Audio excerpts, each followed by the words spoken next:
Hi, and welcome to the second hour of this edition of Focal Point on AFR Talk. Brian Fisher is my name. You are listening to Focal Point on the AFR Talk Network, the most dangerous and feared radio network in all of America. Great to have you in the conversation. We'll open up the phone lines here before too long. Appreciate your patience. So far today, got another special guest that we want to bring in right now. Randy Sharp is the Director of Special Projects here at the American Family Association. Randy is actually in Grapevine, Texas, as we speak. They're at the headquarters of the Boy Scouts of America as the vote is going to be, the results are going to be announced today. Randy, welcome to Focal Point with Brian Fisher. Hey, Brian, good to be with you, buddy. Good to be with you. Now let's make sure we just get our facts straight. Has the vote already been taken, and are they tabulating it, or are they getting ready for the vote? Yeah, between 9:30 and 11 a.m., the National Annual Business Meeting took place, and the ballots have been cast. So what we're doing now, we're hanging around. All of the delegates are having lunch right now, and then they'll come back and do some other things this afternoon. But the vote has been taken. The Boy Scouts are being very quiet. They're keeping tight-lipped on this right now. We're expecting. Yeah, go ahead. No, I was just going to ask you when we can expect to be informed of the result. Well, once the ballots have been tabulated and there is a result, I'm sure that it will first go to the National Executive Board meeting, which takes place between 4 and 5:30 this afternoon.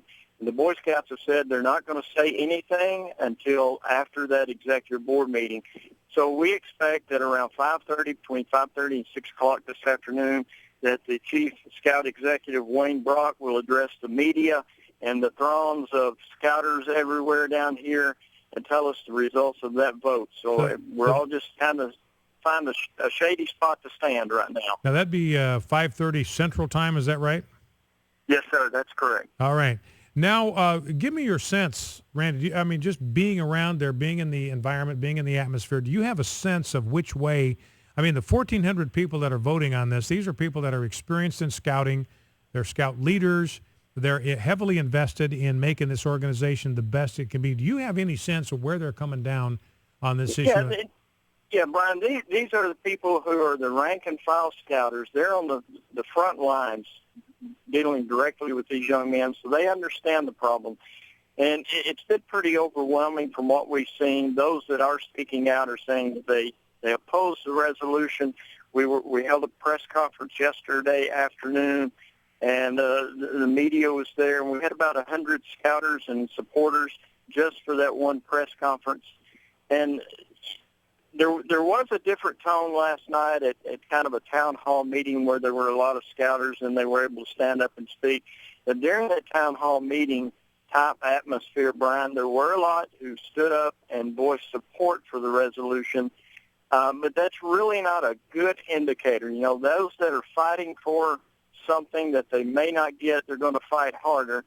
And so it seemed like those who were speaking for the resolution outnumbered those who were opposed to it, but really don't want to read into that, because a lot of folks who would be like you and me, we're not going to, well, maybe not like you. We know you're outspoken, Brian, but a lot of these scouters are quiet, honest, decent, hardworking people that go about their business every day. They're not used to standing up in public and speaking against the resolution, but they know in their heart of hearts that when it comes time for them to check that ballot, they're going to check that they are against it. So now, Randy, really, we can't tell you one way or the other right now. Now, Randy, you were there representing the American Family Association and our network, and you delivered some petitions there to the Boy Scouts. Tell us about that. Yeah, we did at the press conference. We wheeled out 10 large boxes filled with 250,000 signed petitions to the Boy Scout National Executive Committee, and then also to the delegates. We presented those at the press conference, and then we took them directly over to the national headquarters of the Boy Scouts of America.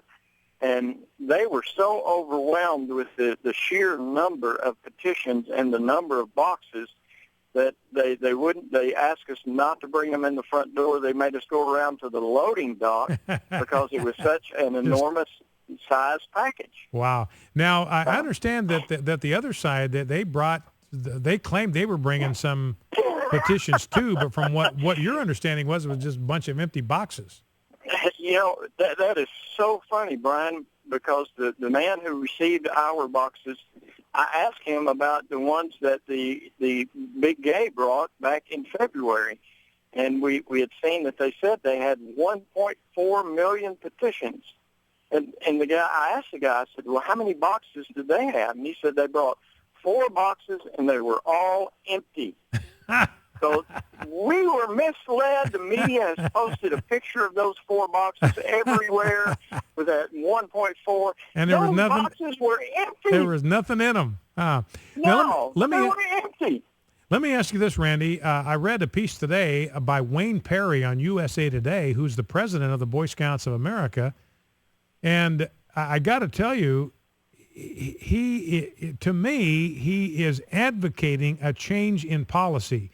It says at the Boy Scouts National Annual Meeting today, 1,400 voting members of our National Council will vote on a proposed resolution that would end the restriction on gay youth membership. That's the right decision for Boy Scouts. I don't see any other way to parse that, Randy, than that the president of the Boy Scouts is advocating a vote to change this policy. It seems to me if this vote is to uphold a policy, this guy ought to be relieved of duty forthwith. Well, I was talking to some scouters this morning about that very thing, Brian, and I think after the vote, and I do believe that the resolution is going to fail, that the Boy Scouts will keep the current policy.